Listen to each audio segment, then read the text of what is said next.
Easy Sports Talk Show with Ed Smith and Javon Adams. My name is Javon Adams. You can call me Jay or J Love. And next to me is the one and only Ed Smith. He not only played professional baseball, but he also played in the National Football League for that first Super Bowl bound team for the Atlanta Falcons. He's an author and he is also a public speaker. What is good, my brother? He's also ticked off at Kentucky and a few other teams in this doggone March Madness. But yeah, I'm doing good, man. Happy Friday to you. Let's get to it because this is one of those things we might keep it a little bit lighthearted on this Friday. We do this 3 days a week, Monday, Wednesday, and Friday. So make sure you tell a friend. You can go to easysportstalk.com, easysportstalk.com. So this is there are a couple times a year where you are really in heaven, or you're really in your happy place. One is the Little League World Series. Yes, sir. I found that out about you, that you love that. Don't even mess with me. I'll record it, whatever it is. That's what you'll do. And then also March Madness, you fill out. How many brackets did you fill out? I only filled out 2. I keep it to a minimum. I might be in like 3 or 4 different pools, but the max number of sheets that I do is usually 2. I might have, every now and then get to a third, but that's rare. It's usually 2. Okay. All right, So let's get into it because I was going to, because we on our Wednesday show we talked about, okay, are you going to fill out a bracket? I was going to, then I started thinking I know so little about what's going on in college basketball that I thought it would have been easier for somebody to say, hey, you got $10 I can have, as opposed to me trying to take $10 and make it into something. But to be honest with you, Jay, you would be one of the people that would actually win. Because you don't know as much as as everybody like myself, I think I'm a genius, and you pick Kentucky because they're a dark horse, and that's what everybody's been talking about, and blah, blah, blah. You pick them to go all the way to the championship game in one of your sheets, and they bow out on you in the first round. That's like I said, that's because I knew too much. You probably would have had a very successful sheet if you had done one. I'm guaranteeing you. I would have probably, because of name recognition, I probably would have picked Kentucky to at least get to next weekend, right? Yeah. So let's get into that. So I know you were that's one of the things that you were doing yesterday. You were watching all these games. You were did you have your regular football Sunday set up in terms of the multiple TVs going on? Oh, yeah. And I was tempted to pull the computer out for the 4th screen, but I figured because normally there's staggered games, so you can usually, by the time the first of 4 is ending, the 4th of the 4th is coming on. And if it wasn't a good matchup, it's like, okay, I'll let this one end. Then I'll go to the split screen on the big screen. Got the other one over there. Don't need a computer. Normally, sometimes I'll pull the computer out, man, and I'll have all 4 of them going at the same time. But, yeah, the thing about college basketball now is because the transfer portal, man, is a beast. And then you look at some of the ages of some of these players because of the COVID year. And, you don't know where players are. Yeah. Until you actually see them. It's almost like dude's been on a milk carton all year. Then you find out he's at such and such university or whatever. So, okay. Sure. And then the other thing, like I said, the age of these players. Now, I got caught up in the talent, once again, that Kentucky has, but you got to remember what Calipari's doing. Now, I don't want to get too specific. He's the one and done young players, freshmen. Yes. And as much talent these young kids have, they're still going up against 23 and 24-year-old dudes, even at some of these smaller schools. And what happens is, you remember, Jay, when we were younger, I don't care what kind of talent you have, the older dudes, they were bigger and stronger. Now, as I got, I started to grow a little early, and I was able to battle some of those guys. But, you're taking these 18, 19-year-old kids, and you're putting them up against 23, 24. I got a 25-year-old on my North Carolina team, So that's the transfer portal. The NIL, all that stuff is even things out as well. Because Kentucky used to be able to play players under the table. Now everybody's paying everybody above the table. So there's so many things that are going on. And, but I will say this much. It is why I love this so much. As much as it frustrates me, I love it just that much, because I would have to say, you brought up Little League World Series. That's number 2 for me. This is actually number 1. It's my most favorite time of the year, this first 2 days of the tournament, and then the tournament rolls on from here. But I love this, man. It gets me so hyped, and it's like I got a fever, bro. I'm sick. I'm sick. It's one of the things that's interesting about Kentucky. So think about it this way. Sometimes you can luck into, and I'm not saying Calipari lucked into it, but sometimes the circumstances can just be right for example, a player can get hot in a game, right?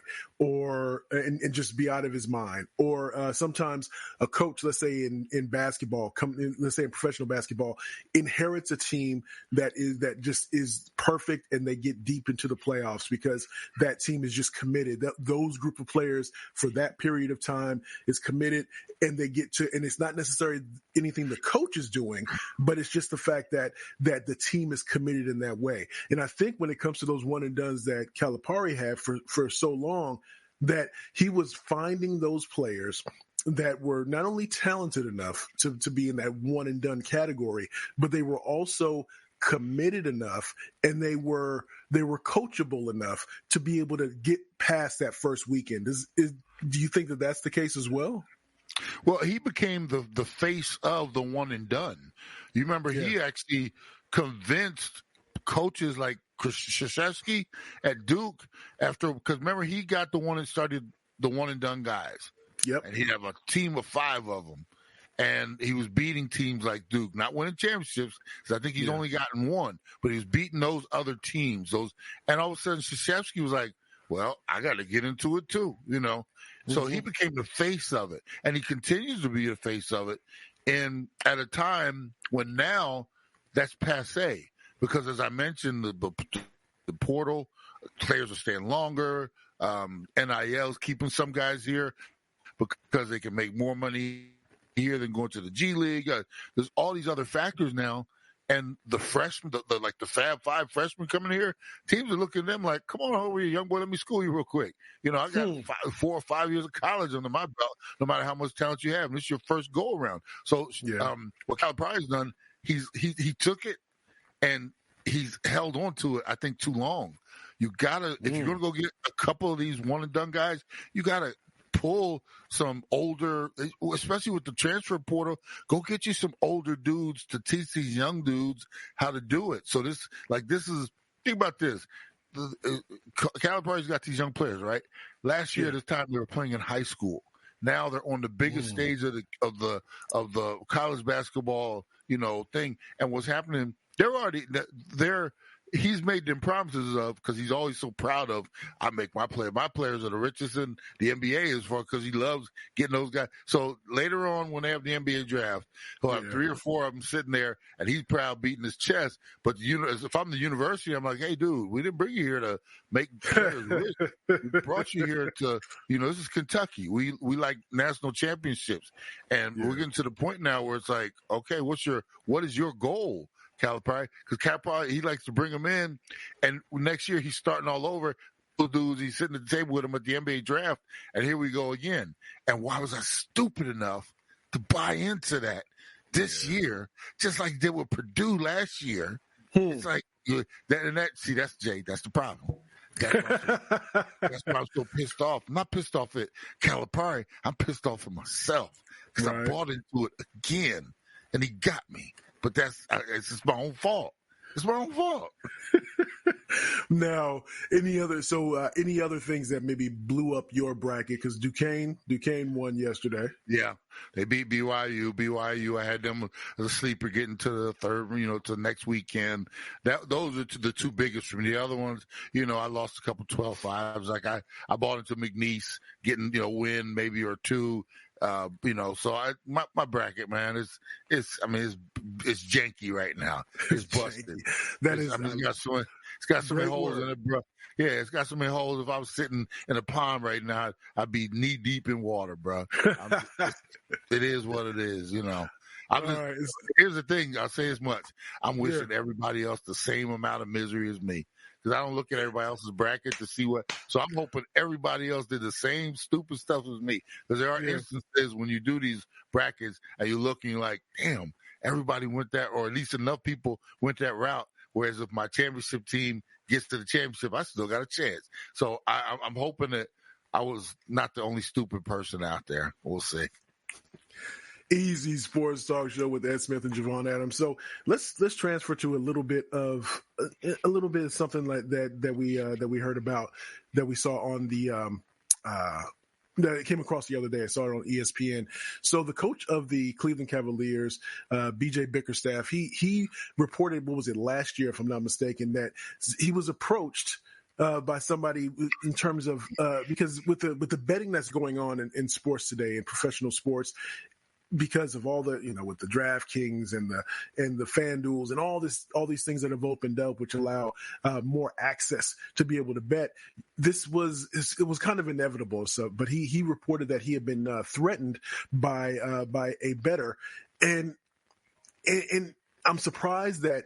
I'm glad that he mentioned something about it. I'm glad that he said something about it, but I'm not surprised that this is happening, because when you start to, if you can try to get your tentacles, if you can try to get to be able to influence a game, this happened before betting was legal. It was legal in of course when you go to Atlantic City, or if you went to Las Vegas, but now almost all over the country, you have people that are just able to pull out their phones and be able to bet, except for I think in California. But anyway, the point is, what were your thoughts on this? Because that's dangerous when if you're not somebody who can stand your ground and say, no, I'm not going to be influenced, I'm going to go report this, so that way they know what's going on, and that way we can move forward. Because all these players that are promoting the betting sites, you have even ESPN has their own had the ESPN bets, so they're into the sports gambling, all these things. And so it's the lines have been blurred in such a way that I would say it's not out of the realm of possibility to think that there are players that have been touched, so to speak, or even coaches, regardless of what the sport is, and to try to influence games one way or the other. But what did you think about this story? Because there's this story, and there have been others, but I think you'll start to see more like this. But I just wanted your thoughts on that BJ Bickerstaff story. Absolutely. And I think there's more of it out there. And the problem with it, Jay, is all of professional sports have gotten in bed with the devil. And and gambling, here's the thing, just because you make it legal now doesn't relieve all the issues that you had before. Before it was, well, we don't want, two things happen. One, sports, NFL, NBA, MLB, NHL, they, for the longest time, it was like, well, everybody's betting on our sports. Why don't we need to get a piece of that, right? All the commissioners, and then all of a sudden, hey, just like with all the liquor and alcohol sponsors and stuff like that, man, you talking about we can make that much? So they go, and the other problem was, well, from the face of it, we don't want our players, going, and because there's illegal betting out there and stuff, and we don't want them being involved with that. And so why don't we make it legal? We can get paid for it, and then maybe some of this stuff will go away, right? All they did was enhance the problem, because now, one, we all know that there's still illegal betting going on. We saw the stuff just happen with Otani here. We might not even get into that, but we know that's still out there. Now you're getting paid for it all, meaning all the franchises and the NBA and NFL and the players. But here's the thing: we're still not sharing the profits, though, right? It's still all our money. But the players are the ones that are out there that are really doing all the work, and and the coaches. But we're gonna rake it all in. Y'all just be quiet back there and you'll tend to your business. And we got a lot of fanatic fans out there, for one, and we still have some illegal people that are still out there trying to make their money as well, still trying to approach these players. Now, in this instance with JB Bickerstaff, so he said somehow this person got his number. I don't know how that happened, but then they start approaching him. That doesn't surprise me at all. I'm trying to influence it. I'm wondering what he was saying. Was it, when you talk about threatening, maybe he was trying to talk him into, hey, you might want to let this one go, or, you might want to make sure this game ends this way. Or there's all kind of things that could be happening there. But, it all falls in my opinion, all falls on the back of these billionaires and their commissioners that got in bed with. I mean, we just had a Super Bowl in Vegas, Jay, and I happened to be out there, and I'm thinking while I was out there, I was just like, it was unbelievable, and then the fact that you can bet anywhere. I mean, if you're in a legal state, you can bet from anywhere now, from your phone. You can go to a book house. You can do it on your tablet. I mean, it is, and the NFL and all these leagues, they've allowed this to happen. Yeah. You basically, you know what it's like, Jay? You got a fine wife, fine girlfriend, right? Right. And you're going to introduce her to Shamar Moore. Shamar Moore. Yeah. And think that, that they're not going to have eyes for Shamar and maybe behind your back talking a little bit. That's what all this gambling stuff is. Yeah. These players, you got some players. Now, we know we've already had a couple busted in the NFL, right? Doggone well. There's a whole bunch, and I never betted. There's a whole bunch of dudes in all these leagues. They got a friend doing this for them, or doing it on the side. We've already seen a couple of them stupid enough to put accounts in their names, make bets in their names, bet from facilities and stuff like that. It's like, and say, what do you mean? How'd you catch me? How'd you catch me? Oh my God! So we know there's a whole. So good thing for Bickerstaff, he reported it. I'm wondering how many have gotten a nice call and thought, oh yeah, hey, how you doing, dude? You bet. And the conversations have gone different ways. Yeah. So you always look for the weakest link, right? So this is one of the things that I'm glad that Bickerstaff reported it. But here's one of those things. So let's say somebody that's trying to get their claws into you, they know that you step out on your wife, right? And so they come to you and say, this is what I need you to do. Otherwise, because I have this proof that you've been doing X, Y, and Z. So this is what I need for you to do, because otherwise you'll get divorced and that's going to be half of your money. So I'm just trying to, we going to make this money together. So let's go ahead and do this. I mean, you have to really be on your P's and Q's when it comes to this stuff, because you're susceptible to being manipulated. You're susceptible to falling for this stuff. Again, it's so easy because you break out your phone. If I'm your partner and Ed, you playing in the NFL, you a tight end and you playing for whatever, the Raiders, I might be betting it. So the fact that I'm betting, then that's associated with you a little bit, because they're saying, well, if your best partner is betting, then you must be too. So it's all the slippery slope and the lines have been. Can I give you a scenario, Jay? Yes, sir. Yes, sir. Young player on the road in the NBA making all this cash, right? Yeah. You got a night off in let's say Miami or wherever you might be. And you might want to stroll out. You got your wife at home, the kids at home and everything like that, but you might want to stroll out a little bit. A little gentleman's club, something like that. Meet a dude. All of a sudden this dude is buying you every drink in the house and every, lap dance you want and stuff like that, and befriending you. Next thing you know, hey, bro, next time I'm in town, let's hook up. Oh, give me your number, bro. Blah, blah, blah. Next thing you know, he's got proof that you've been stepping out. You just talked about that you've been stepping out and doing your thing, right? Yeah. And now all of a sudden he's got you. And maybe he's involved in some, nefarious stuff, gambling and this, that, and the other thing. Yeah. He's already got a hook on you right there. Hey, bro, I saw, got a fine wife, got some kids, how long you been married, and then, or you let that relationship, kind of grow over the course of a few years. He goes from young rookie, that now long game. Signed his big contract, and, now he's got even more money, more family, and, bro, you've been letting this mature for a while. Now, hey, bro, we need to talk, So that's how it happens. Yeah, something as simple as that.